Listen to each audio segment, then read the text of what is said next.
Good evening, everybody. Thank you so much for joining me. Long time no see. I did miss you, and I did truly, wholeheartedly miss our live setting because I kind of, sat with myself a little bit and analyzed that I really love our interaction and really answering your questions, answering also any inquiries into deep dives or whatnot, because I do produce actual news, our newsletter, Monday, Wednesday, Friday. And if you're not subscribed, please go ahead and subscribe. It's worldwide news, very much focused on the US, but also on Canada and other countries. And I see we have some folks from Canada joining.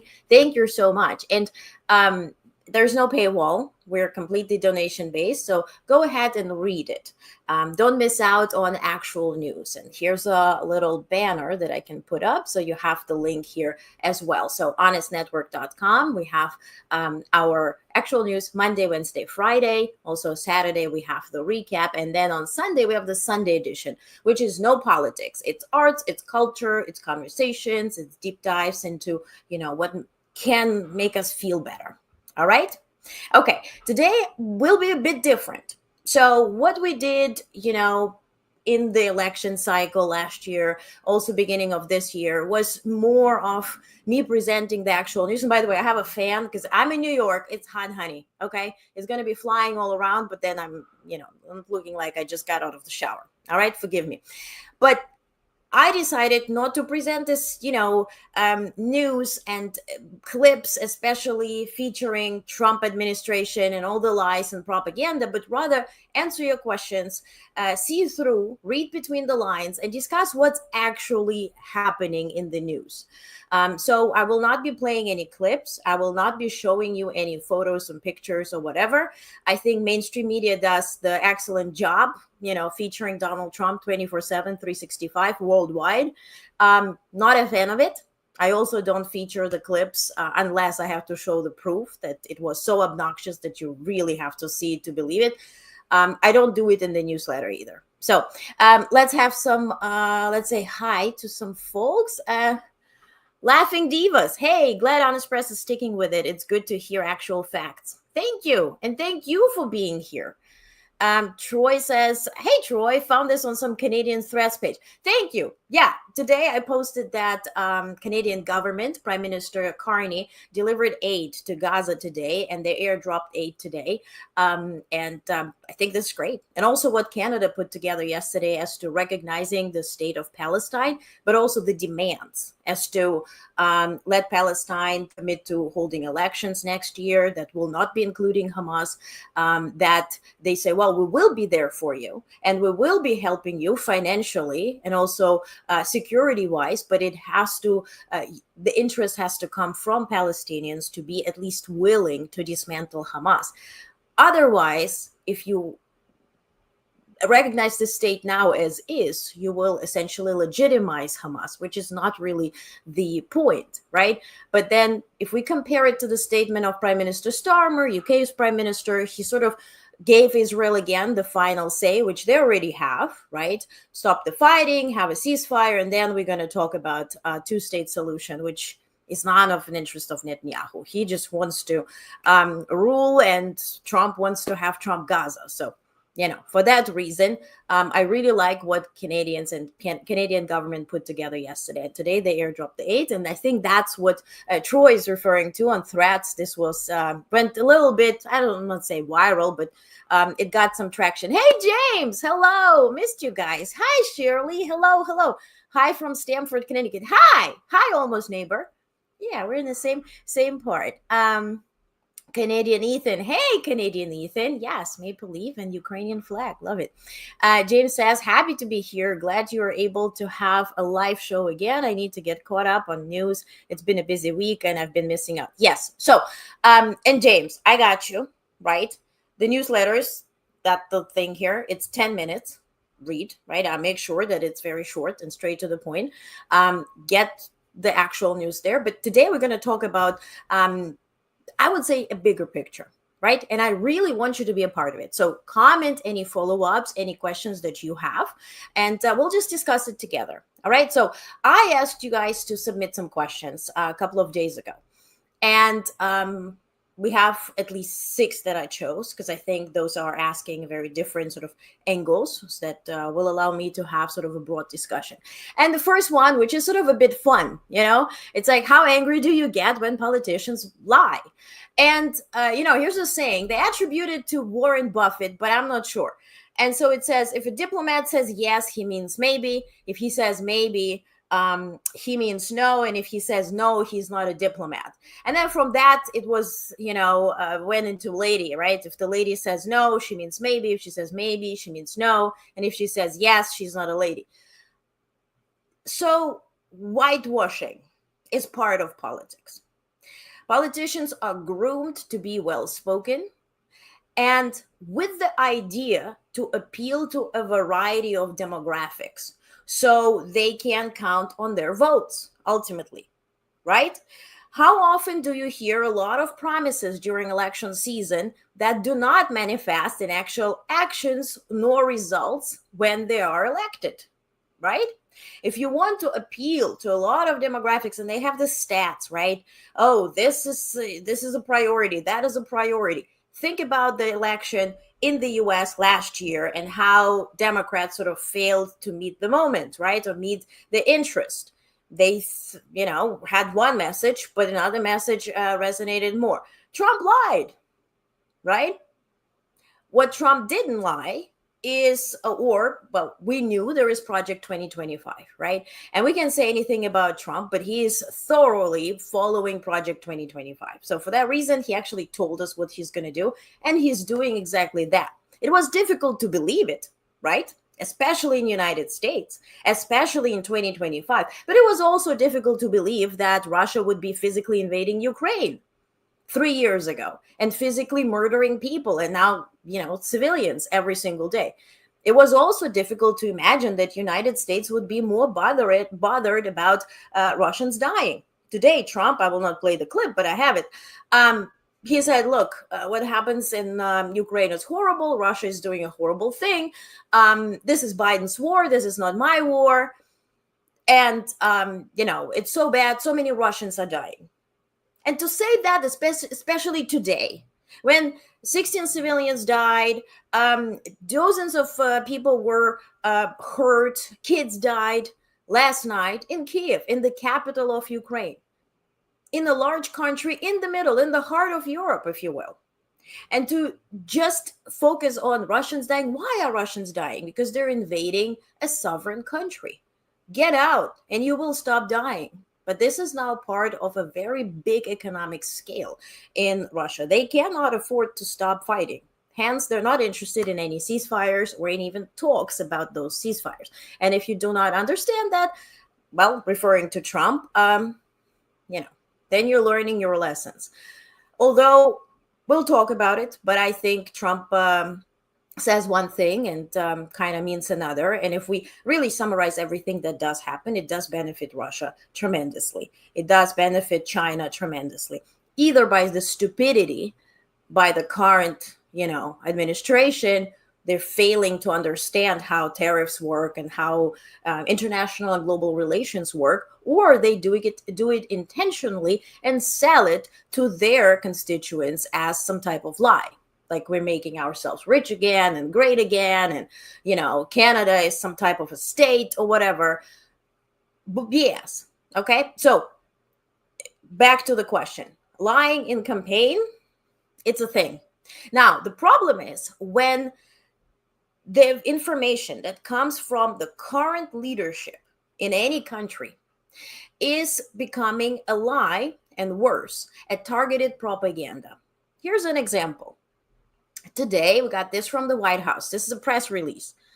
Trump nailed the biggest trade deal in American history and proved everyone wrong again. And they're referring to this big trade deal with the EU.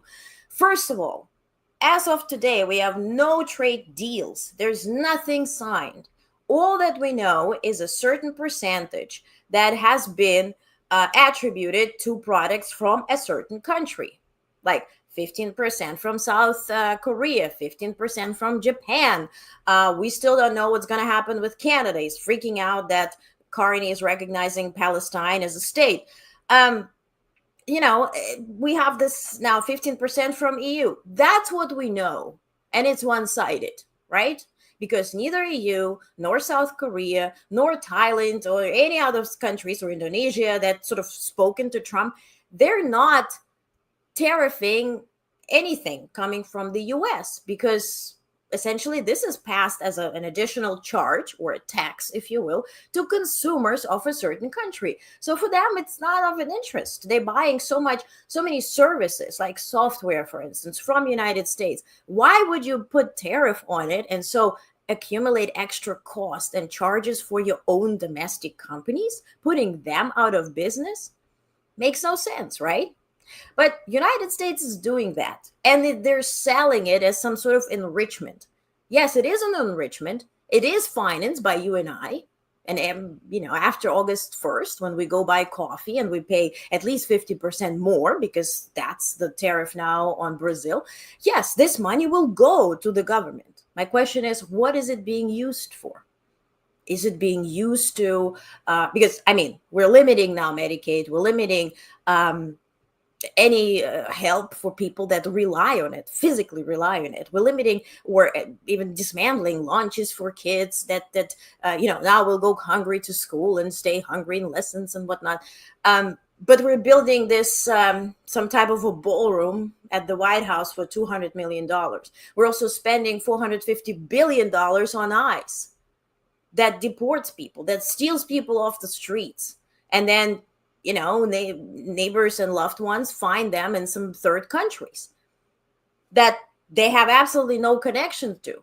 And then they have to spend on lawyers and they have to find connections to sort of get a hold of them and hopefully get them out. But only few come out.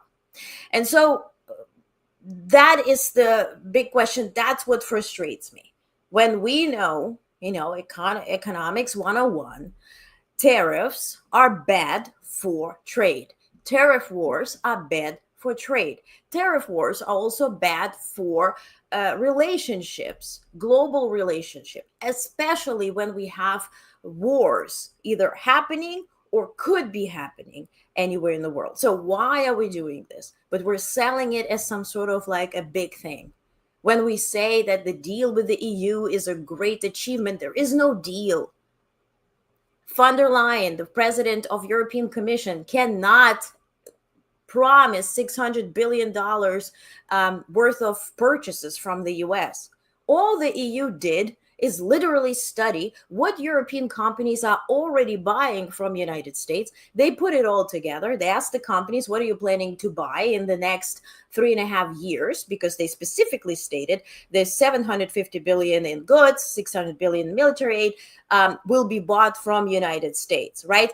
During Trump's term.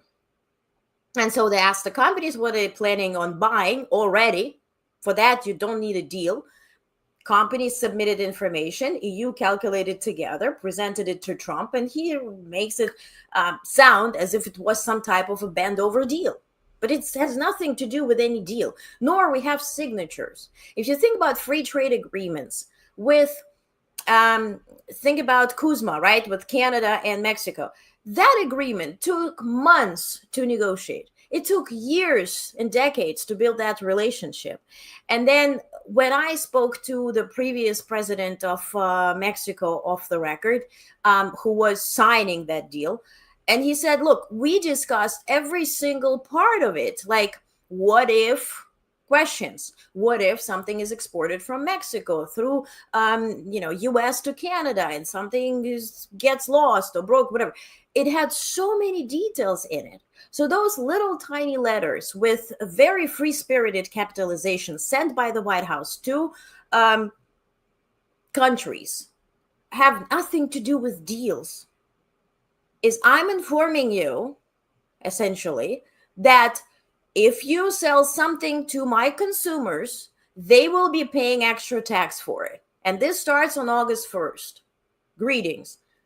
Has nothing to do with deals, has nothing to do even with enrichment or paying our debt or whatever. You know. Okay.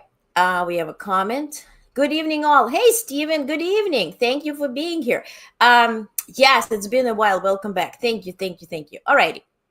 So let's get to another question. So Drew is asking, how do American citizens and the democratic leaders of the world come together to fight the Trump train of destruction? I have a feeling Russia would time an attack on another country to help Trump. Russia likes Trump. Does Russia like Vance? Does Russia like Teal? Now, this is like a bunch of questions in one. Let's dissect it. So, how do American citizens and democratic leaders of the world come together to fight the Trump train of destruction? Now, to fight the destruction of the United States as a democracy, this is on us. This is not on foreign leaders or citizens of the world. This is on us. When it takes just 6 months to accumulate power under one unit, let's call it Trump administration, when DOJ is becoming sort of a personal lawyer to seek retribution from anybody who ever looked at Trump and he didn't like it the way they looked at him, or did something to him, or prosecuted him, or, like Powell does his job and remains apolitical and doesn't lower the interest rate. And DOJ is the personal sort of law office, essentially, of the White House. When the Senate is well, I understand that the majority, well, we have the GOP majority, but GOP is a GOP, or is it just a shell of what we know to be a Republican Party? And it's just, you open it and it's just red hats and MAGA in it, with lack of education, lack of understanding, lack of analytical skills, and lack of interest. Lack of interest to acquire any of it. So, dodo birds, right? Read on it. That's exactly how it all happened. So everything is pretty much, or everybody is serving Trump. Yes, Democrats are fighting, right? But they're still staying decent and noble and intelligent and elegant and all that.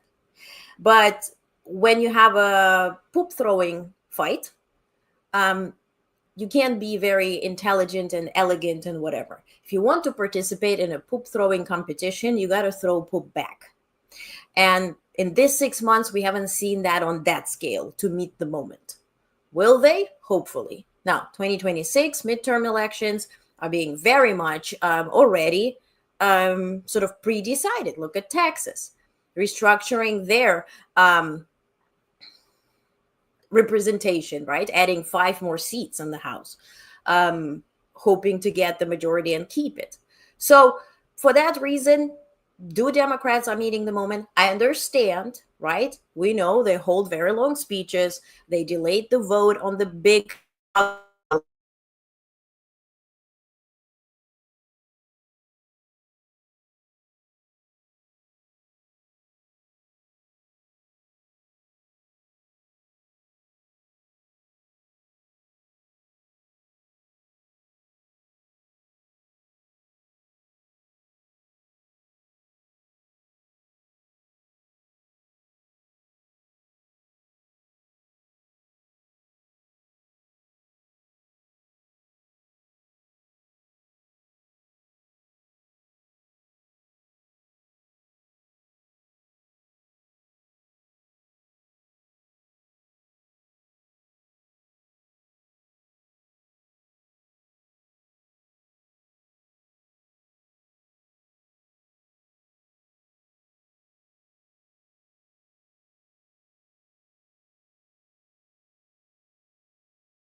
I'm back.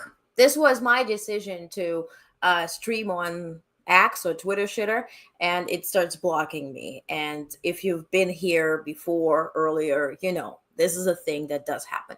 But I want that content to be there. I truly prefer Blue Sky. If we hopefully Blue Sky gods and producer, whatever, who runs it, please add a streaming feature, because that would be so great, because we have so many like-minded people seeking conversation and also answers to their questions, and community. So please add the streaming feature. That would be really, really, really, really great. Okay, so let's continue with the question, right? Democratic leaders, now world leaders, what do they do to fight Trump? Now, the question is, Europe is fearing Russia's expansion of the war that Putin refers to as the special operation in Ukraine. Everything speaks for them planning for another offensive, not just planning, they're ready. They're at the Ukrainian border, and then they need to spread out, right? Baltics are in question, Poland is in question. So for Europe, that is not currently able to produce enough military aid to help any country to defend itself, that is not ready to fight Russia because they relied on the United States.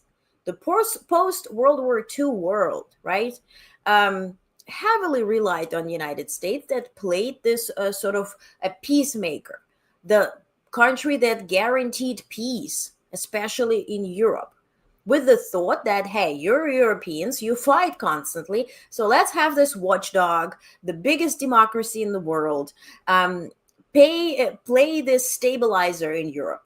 For that reason, yes, you have NATO and you have American bases all across Germany, all across, Eastern Europe, Eastern flank as well. So now, because Trump is playing weird games, right? He's taxing our allies. He is not helping Ukraine, right? He's talking about it, but he's not helping Ukraine. He is lifting sanctions of Russia, although the big conversation is that he will be imposing secondary sanctions on what? On people or countries that are buying from Russia, which is India, China, and European Union countries.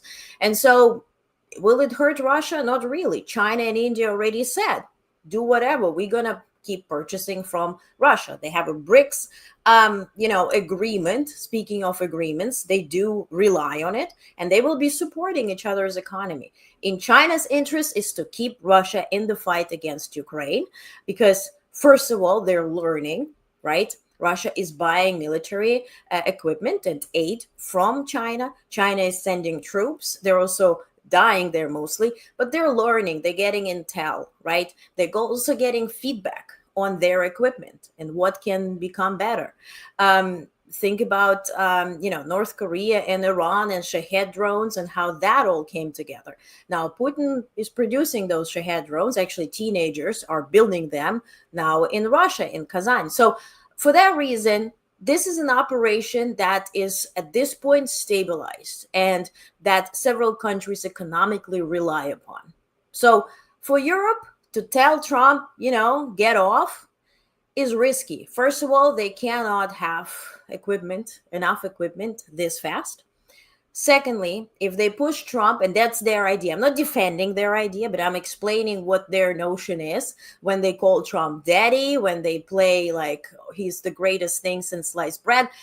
Their idea is we don't want to push him away from us to say that, look, whatever you say is just nonsense. You said you're winning 6 wars in 6 months. What the hell are you talking about? They don't want to push him away, so he will side openly with Russia. They also don't want to push him away that he will maybe sell equipment to Russia. They don't want to push him away that he will maybe utilize, I just told you, right, the military bases all across Germany and Europe to hurt Germans and Europe and the situation as well, right?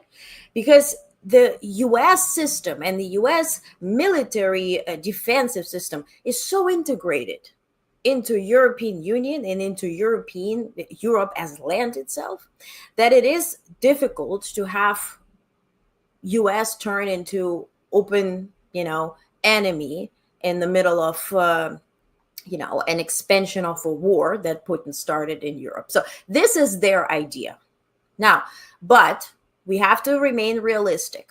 Think about Canada and Mexico. Yes, if you listen to Carney, he's negotiating and he's meeting, and there was a cabinet meeting this morning, and there's a lot of talks, and there's bipartisan delegation from U.S. arriving in Ottawa, and they talked and blah blah blah. So you would think, why is he bending over? But in the background, Canada and Mexico have built now the corridor, this straight, the ability to have trade agreement just between Canada and Mexico, and not just the agreement, but they clarify how the transportation will work, bypassing United States. This is worth billions of dollars that United States will not be a part of. So for that reason, they are maneuvering. For instance, India today said, look, because you're tariffing us, because you're harassing us, we will not be buying F-35s. I hope Carney's, whatever he said, by end of summer, he will know if Canada will buy F-35s. I hope Canada will decide against it. And so all that military complex that Trump tries to build up and rely upon, right, and demanding NATO to spend 5% GDP of every country, essentially buying stuff from United States that United States cannot even produce fast.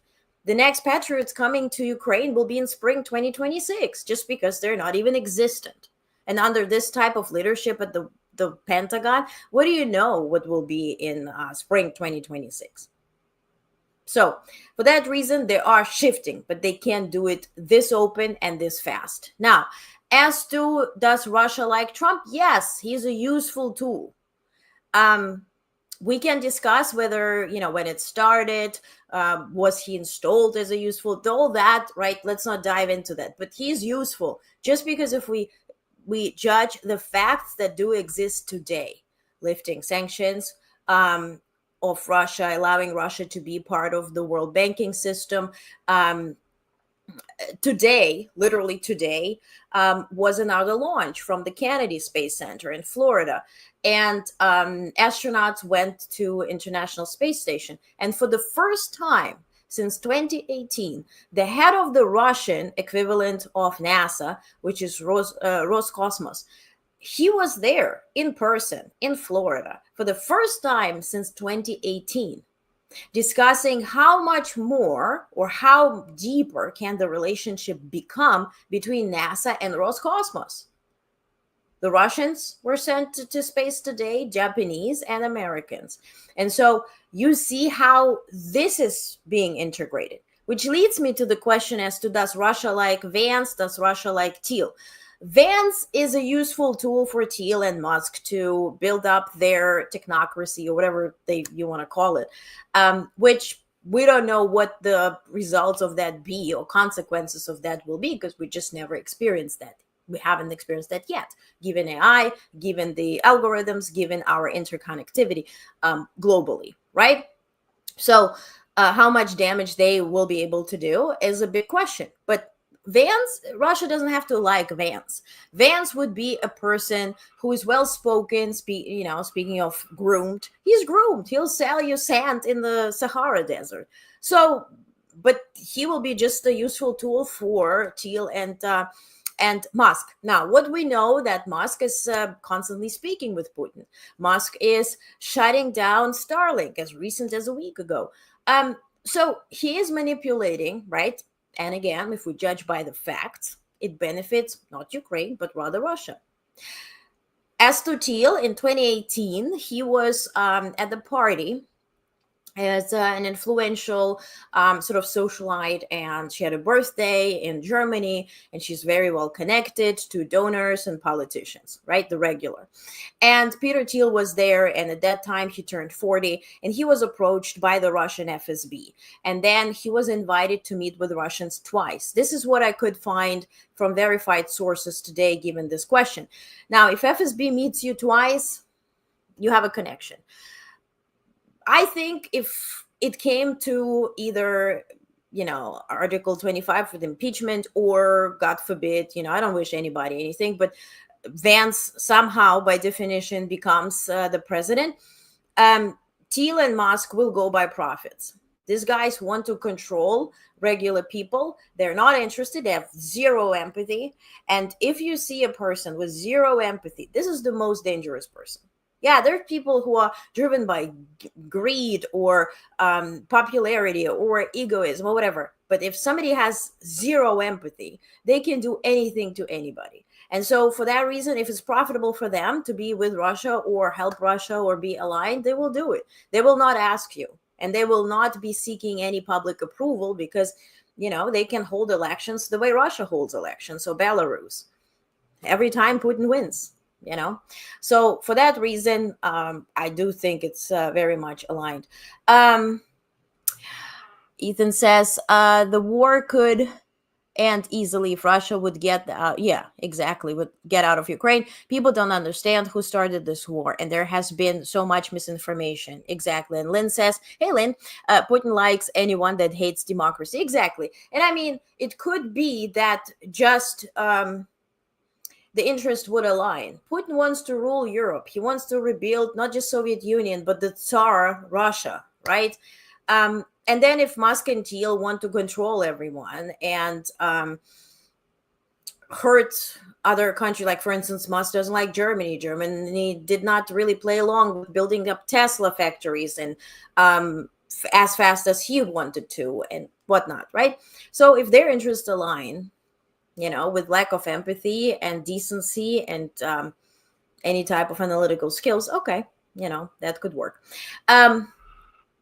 All right, let's get to another one.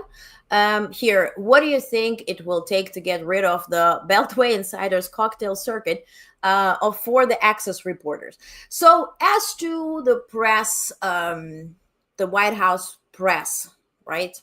Press pool. We call it a pool, by the way. There's no pool. Well, nobody's swimming, but there was a pool at the White House. And that room that became a press briefing room, every time you see White House holding a press briefing, they layered a floor on top of a pool. The pool's still existing, but they called this room a pool room. And so now it's a press room, it's a press pool.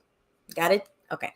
So as to the press pool, it hasn't exist. Well, the definition of the pool was we will have reporters covering the White House, and then we will decide upon a monthly schedule. This was decided in the 60s, by the way, where there would be one camera, there would be a couple of editorial reporters, and there would be a photographer. And they would be always traveling with the first family and the second family, so they can document everything that does happen.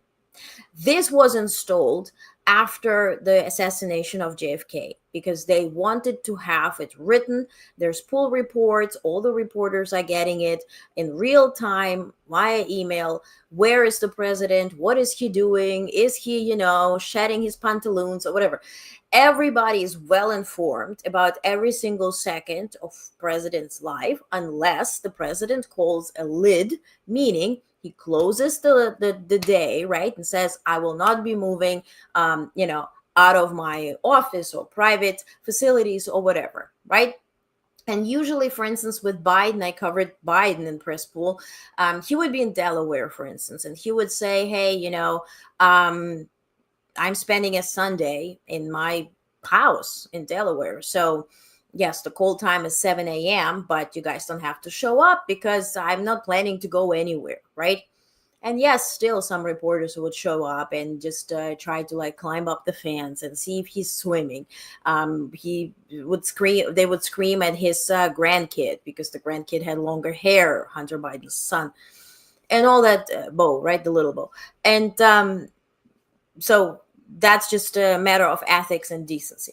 But as to the press pool, it has very much changed since the 60s. The idea is not to, I think it major shift became through the social media, right? Because who is really sitting down and watching ABC News, NBC News, religiously at 6 p.m. or whatever the time was? You have access to news 24/7.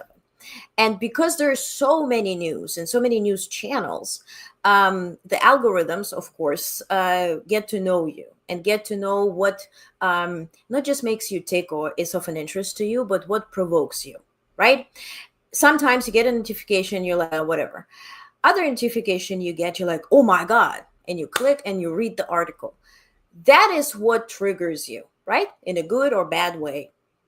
So that's what the algorithms are behind, right?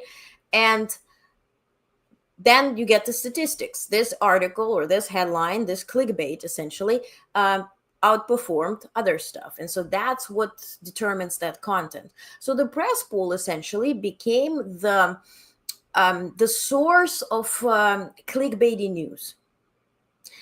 It's no longer reporting on what is happening and utilizing access to the leader of the free world to get to follow up on statements, questions, facts, to seek his opinion, to see what he's planning on doing. The idea is to provoke something, to get some information that can be clickbaity enough and be very fast, and dominate that news cycle. Now, with Biden, he wasn't feeding this news cycle. They called him Sleepy Joe because well, first of all, we were sound asleep at night and it was okay. But he didn't dominate the news cycle. He was doing his job, right? And they would ask him and he would wholeheartedly try to explain a question and dive into why and what, and, was a long-winded answer. They were not interested in that. I was there.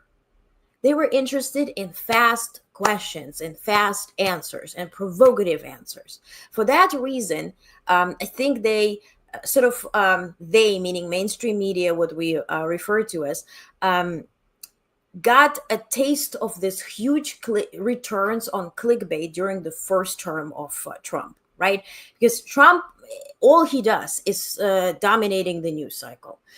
He learned it during his show on Apprentice, and that's this provocative content feeds him and literally brings him fame and money and some type of public approval. And so that's how that administration was running. And so think about how many people wrote books about Trump administration once he was out of office, just to make money off of it, and they couldn't wait. And they essentially were feeding Trump and his campaign during the 4 years of the Biden administration. Think about how many times we heard that Trump was meeting with Netanyahu, that Trump was telling the Congress not to pass the bill and send aid to Ukraine. He was still so much in the news cycle. Yes, he was prosecuted. They made a big hoopla high. It was like almost a reality show. And it was covered 24/7, but it wasn't covered from the right angle as to we're seeking justice. It was covered as to, oh my God, look at him. And then what he said. And this stenography and clickbaity news, that's what destroyed the press pool. And that's what destroyed the press, the role of press, the freedom of press, that what the freedom of press was given to, that the press could ask questions at the right moment, right questions to right people to seek answers, that the press would be serving citizens of the United States and citizens of the world by providing factual, timely information. Now it's a clickbaity shit show for mainstream media that is trying to survive in the dying cable world. And they're outcompeting each other in this trying to outcompete each other in the streaming, although everybody has same stupid content, and they're trying to have different headlines just so you decide where to go to. But it's all same old, right? So as to, I think I explained it, right? So the press pool under Biden wasn't working or doing its job. It's not certainly doing its job under Trump. Trump got rid of everybody who was there with Biden. And I know it because I'm banned from the Olafs. But it's like a red fed denied. And he got people first who are former models or look like models and who ask questions that flatter him. That's all. Ask questions that flatter him. Or if you think about Ducey, right, of Fox News, if you pay attention, he always would ask a question that would feed another clickbaity conspiracy or something that Fox News wants to plant. He's the one always putting that question out in the press briefing room. That gets the news cycle everybody talks about until the next news briefing. So everybody has a role, but the role is not to serve you. Okay. Matt says, which news items do you consider to be the most damaging to Trump administration? Epstein files, uncertainty over tariffs, the dismantling of several organizations, and the fact that he never keeps things on one topic. He bounces around way too much for the media to keep up. Damaging, look, when you talk about Democrats or liberals or anybody in the world with the sense of mind and knowledge how actually the world works, we knew who Trump is. Is Epstein stuff new? No. Um, did we know that he is, well, it may be surprising that he's pushing the tariffs thing, but we knew there is not much knowledge about economy. We knew that the guy had 6 bankruptcies, and now we are a part of the 7th one, which is now on global scale. We knew it. There's nothing new. There's nothing that will change our mind for worse, because I mean, how low can you go? Can you go this low? As to the MAGA base, you see it. I mean, they're defending him. It's a cult.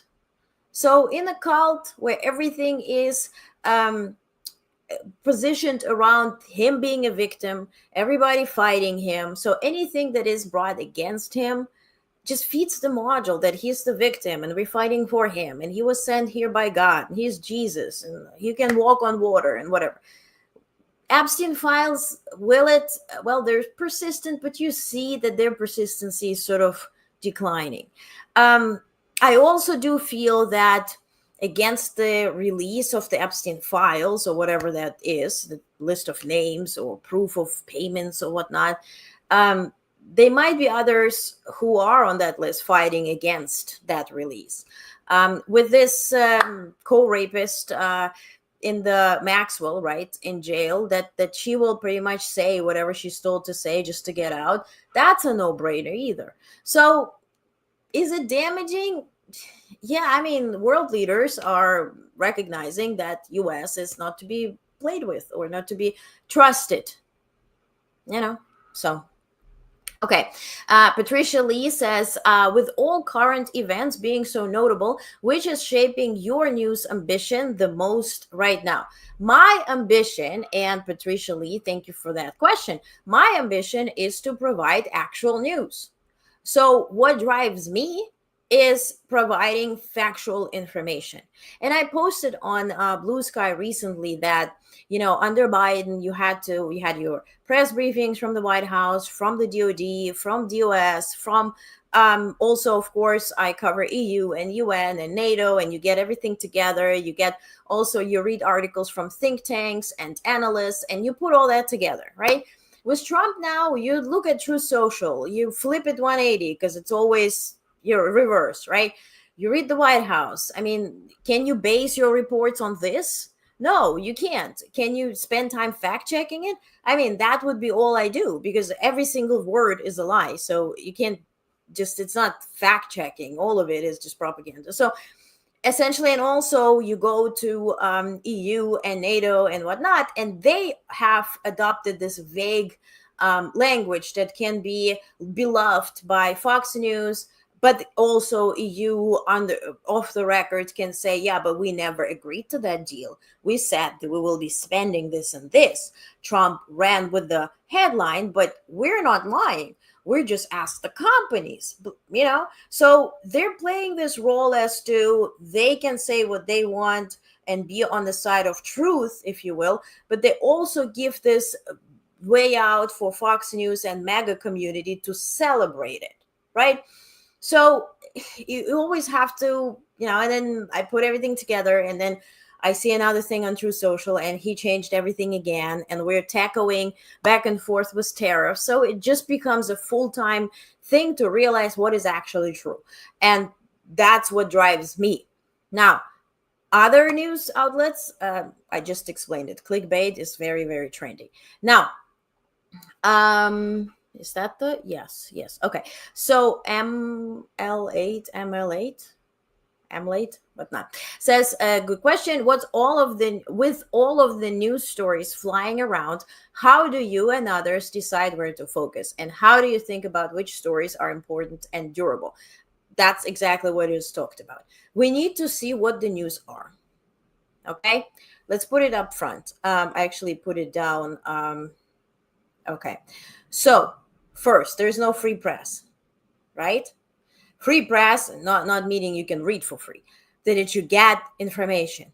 There's no press that is doing the job of a press, seeking facts, asking questions, diving deeper, providing you with information so you can make better decisions. That press is non existent. So, for those who try to find actual news, like what I just explained to you, I'm doing 24/7, 365 now, which feels like, I aged 5 years in a month. That becomes a full-time job to see what's actually real. So, as to deep dives, it steals time from it. It steals time from thinking broadly and adopting angles that are useful for different countries. The newsletter is read in 122 countries. I would love to dive into problems in Canada, deeper. When we talk about Arctic, and I spent so much time covering the Arctic and Canada and why Trump wants Greenland and Canada and how it's feeding Russia's interests and all that. I did cover that extensively. But, other issues, also Europeans and, I got forwarded this article that Normandy is hurt the most by tariffs in France, not the France itself, but Normandy itself, because it exports wine and whatnot. So, like this type of things, how it will hurt different areas, that would be interesting to do. Now and I'm gonna put it in the newsletter tomorrow. It's a report on the new Chinese embassy in the middle of London that is got greenlit by Starmer, that sold such a big area in the middle of London, right in between of three intelligence offices that they sort of get information from or can have information access to. They also got a permit from Starmer to build labyrinth, or to have some corridors like underground type of facilities under that embassy. And the embassy is huge, like it's like several buildings in one. How did that happen in the middle of London? And given that Trump was receiving Starmer because he owns that golf course in Scotland, and Starmer was a guest there, which was like hella awkward. Well, then Xi Jinping welcomed Starmer to the Chinese embassy in the middle of London, and Starmer again will play a guest. So that's the story that will come out tomorrow. But, just this constant seeking for actual factual news steals the time, but it feeds the mainstream media. If they wouldn't be that, the cable world would not survive. Now they're surviving because the MAGA community feeds it. Now, we will see when it comes to, Epstein or whatnot, it could be real damage to Trump if Murdoch case is proceeding. And Murdoch wholeheartedly doesn't like Trump by definition. So if he plays it right, and then again, it leads to what? Vance being installed as the leader. And we just discussed it, what that would mean. So, second is the real news, right? We're discussing main real news. First, lack of press. Second, as I explained, the post-World War II era, U.S. was the stabilizer across Europe. Now, with tariffs, with 6 months, and there's no specific opposition or a way to control Trump or limit his influence, limit his willingness and the speed of dismantling everything U.S. is known for. First of all, of course, hurts allies and hurts relationships that were built based on trust over decades. World War II was what? 80 years ago plus. So that is gone. And most importantly, trust is gone.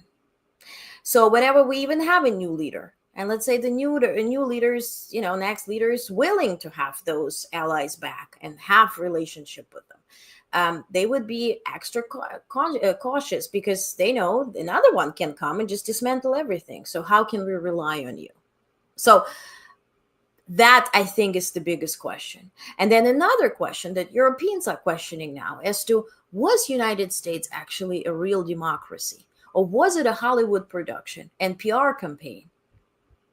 Was United States ever a democracy for all that the Constitution claims, that the anthem claims? Or was it a democracy for chosen people that was built on the backs of those that lacked rights and opportunities? Was it a democracy for women ever? Was it a democracy for the Black community ever? Or really any people of color ever? So for that reason, when Europeans are questioning, did we fall for an okie doke? Did we fall for this amazing Hollywood production campaign type of story? And actually, because how come that this infamous system, or famously, that the US is known for, that we have the branches of government, that president has limited authority, that he has to, answer to courts, that he has to follow the rules, that if he wants to pass a law, it has to be done properly through Congress and da da da. And now in 6 months, all of that folded like a chip chair or house of cards, right? Was there that thing, or were we sold the idea of it? And I think that's what we in America have to ask ourselves. Did we have this fundamental basis, or were we just thinking we do have, because it was never challenged in the way it was challenged now? Because the guy is building not just autocracy. I feel he is building monarchy. Wait for the right time when he starts introducing children. This whole thing with rebuilding the White House, with completely dismantling institutions, with making every single university pay some type of bribe to exist, with law companies agreeing to work for him pro bono just to exist. It's not done by somebody who plans to be there for 3.5 years. Will he bypass it to JD Vance? Do you really think it? So let's see what will happen. And then finally, also like the free trade agreements, the South Korea, I posted their response. They're hurt. Like, we had a free trade agreement, goddammit, and now we have this 15% tariff, and he's lying that we're going to buy you beef and rice. We're never going to buy it because it's contaminated. We have no other word to describe it. It's shit. We're not going to buy it. And then he tweets reverse. So Japanese are hurt. And again, what will it cost us to rebuild this trust? Big one. And then ultimately, democracy is gone, all branches are gone. So you have 3 parts of actual news, right? You have the propaganda, where you have to seek what's actually being reported on, what's the context of it on global scale, because some things are feeding just the White House narrative, some things are very pro-Russia, some things are very pro-China and pro-Saudi Arabia and all that, right? Then you have other side is as to the foreign relations, where it's just falling apart. And you have different constellations, like BRICS is becoming very much stronger because NATO is, can't rely on each other essentially. And Rutte is calling Trump daddy, thinking this is the secret sauce that will keep everybody together. But, and then you don't know also in terms of US, you have the democracy that is non-existent, right? That's why international institutions are updating, they're not just travel advisory, but essentially advisory for anybody who wants to do business with the US to know what exactly they're getting into, or the lack of knowledge, what's going to be there in a month, right? So for that reason, that is another side of story that really needs reporting on, and that is actual news. What happens within, what happens outside with relations, and altogether, what is being reported to you. But what I want to, let's see, do you guys have any questions or comments? Let me know. Epstein by a long shot, Lynn. Yes. Never watch press briefing. Shirley, I feel you. I actually, I put it on mute and then I read it. I can't do this. Hey, Janetta! Yay! Exactly, an illusion. Exactly, right. So, and that, I know Janetta, so I know the mindset she's going into it. So for that reason, I know people who immigrated here thinking US is that land of opportunities, just to know that, oh, you have to be actually of a certain type to have all your opportunities. So is it a democracy or is it a PR campaign and a Hollywood campaign? There's things where I thought, like we have these Hollywood movies where FBI is so powerful and intelligence community is so powerful. And then I read the press briefings, when it was about Trump's assassination attempt last year. And it was like, oh, we have so many people, but we still have no idea. And who is that? And I mean, a year has passed, we still have no idea. And I'm thinking, is that the FBI that we'll know and respect? And then I'm thinking, how do I come up with this? Well, it's movies, right? So it's a lot of marketing. It's a lot of, like for instance, the channel that Putin invests in Russia right now, it's not really news channels. They don't get much funding. The channel called Kultura, which is culture, and people who ran away from Russia and now live in France, and they're historians and whatnot. And I watched them on YouTube, and they were discussing it that they're investing so much in this culture channel because the culture channel is producing those historic documentaries where history is, flipped upside down just to serve the regime. They, have tours in museums just to show how great and grandiose Russia is and how much art they have and blah, blah, blah, blah, which is BS. I mean, think about Tsars. Most of them were of German origin. They didn't even speak, like Catherine the Great barely spoke Russian. So, so those channels, the soft propaganda, I think is very, very effective, right? Hard propaganda is the news. That's where you get, the stick. Janetta says, lifted the proverbial skirt and revealed the illusion. Yeah, there is no reason something so stable should be dismantled so easily. That's the point, Janetta. Yes, that's exactly the point. If it was so stable and it worked so well, and we prosecuted, the heck out of Clinton, and he got all his, why do I know about, I never had any relations with this woman. I was a kid in Europe. Why do I know it? Because it was covered so much, because it was, president had to answer to the courts. He had to answer to the people. Nixon looks like, kindergartner at this point. He looks cute with everything he did, with everything that happens daily. So now, big question is, how can you fight? And here's, I get emails on that. How do you fight? What are you going to do? And I would say, find a way to speak up that feels authentic to you and that is a long-term solution for you. Democracy dies in the darkness. What is democracy? Demos kratos is the power of people. You lose your power when you stop speaking up. If you're gonna play mermaid and lose your voice, at least make sure you got your feet. So unless you're planning on leaving and, or moving somewhere in the woods and not being part of the society, speak up. But it doesn't mean you have to become a TikToker or an influencer or a Twitter shitter or tweetler, or be on Blue Sky or whatever.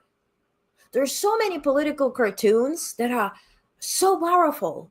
You look at this sarcastic or some satire or whatever, and you're like, oh my God, they nailed it. They didn't say a word.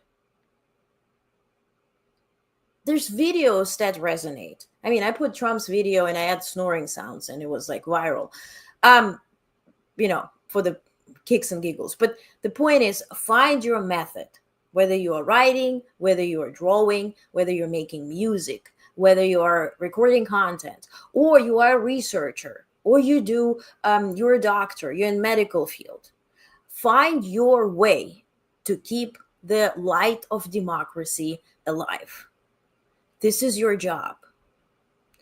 And the other side is, please be disciplined as to what content you consume. Because I explained in the beginning, the algorithm is listening to you. Everything you share, because you think, oh my God, outrageous. Mama, look at this. Trump just shat his pantaloons. It's funny, but you're feeding this. You're feeding the machine that becomes stronger by the minute. So be disciplined not to share it. You can still show it on your phone if it drives you, but don't add to this. If you know something is like pure propaganda and lies, ban this goddamn account. Even if you don't follow them, tap the three dots on, Facebook and Instagram. They all have it and say, not interested, or block this account. Be disciplined as to what news you consume. If you are still tuning into whatever channel, you don't like CNN, but you're still watching it. You don't like New York Times because they banned the knee or both knees, but you're still ordering it. Because, yeah, you want to know what happens in the world, and you read it or you watch it and you comment and you're like, oh my God, my blood pressure goes up. How dare they? But you're watching, but you're paying, but you are reading. All that counts for them is that you're consuming, whether you like it or you dislike it. You keep feeding the machine. So be disciplined. Use your voice. It's very, very important. And most importantly, to sustain all of this, and I mean it just honestly, find peace within you and find community around you. That is not just virtual, that is real, where you can get a hug and give a hug, where you can go someplace where people are happy to see you and you're happy to see them. Find it. Find a hobby. That's why I started Sunday Edition, which is non-political, egoistically speaking. And you guys have such positive response to it. But I started it because I had to get my behind out of everything and just visit exhibitions and go to museums and cover events and listen to music. Because now I'm reporting on it and I'm a workaholic. So for me, this was a way to distract myself and get some positivity. So find a way that works for you to find peace within you and community around you. This is a marathon. Don't think that this is just 3.5 years. You don't know who's coming after. You don't know what's going to even happen. So nobody can sink a boat unless there's a hole in it. Make sure you don't have a hole, but you are whole with a W. Okay? So just make sure that you take care of you. Because everything else you can't really affect. All you can do is use your voice. So keep the democracy afloat by using your voice. Okay? And that's it. I think I'm done. So I'll see you next Thursday. Let's do it weekly. I'd love to answer your questions. Please send them to me, or you read the newsletter and you're like, okay, I have some questions on that. Just click reply and I will get it all together. And then we can have effective sessions to answer questions. If we get a lot of questions, I'll do it more than just once a week. But I really want to have a community and a conversation here where we talk broadly and we talk about what really matters. Because I stopped covering this news recaps, when I would be like, hey, my name is Olga, let's do news recap. Because I'm, again, feeding the goddamn machine. I'm showing you Trump clips, I'm showing you Trump tweets, and I'm feeding all of it. Now, they make money. This is the business for them. I'm not part of this business. Why am I being part of this then? It doesn't make me happy. It doesn't make you more informed. We just continue the spreading of the same bullshit. So let's ask valid questions and I'll get you valid answers. Let's do it this way because I think that's what press was created for. So email, comment. I'm going to gather all your questions and come up and reply. James says, I'll make sure and submit one next week for sure. Thank you. More than one, just comment. I don't want to create any Google forms or whatever because people will start, where's the form? Just comment. I'll get you a message. So I hope this was useful. Let me know if it was. I'm going to, I guess, cut the clips and use it as reels. So people can get more information during the week. All right. Now stay safe, stay sane. As I always say, keep your head on a swivel and be realistic and know that you have the power. Just use it correctly. Okay. Don't use your time to be all anxious. Use your time to be calm and peaceful and know what you're doing, and doing so with awareness and consciousness. Okay? All right. I'll see you next week. Thank you for tuning in.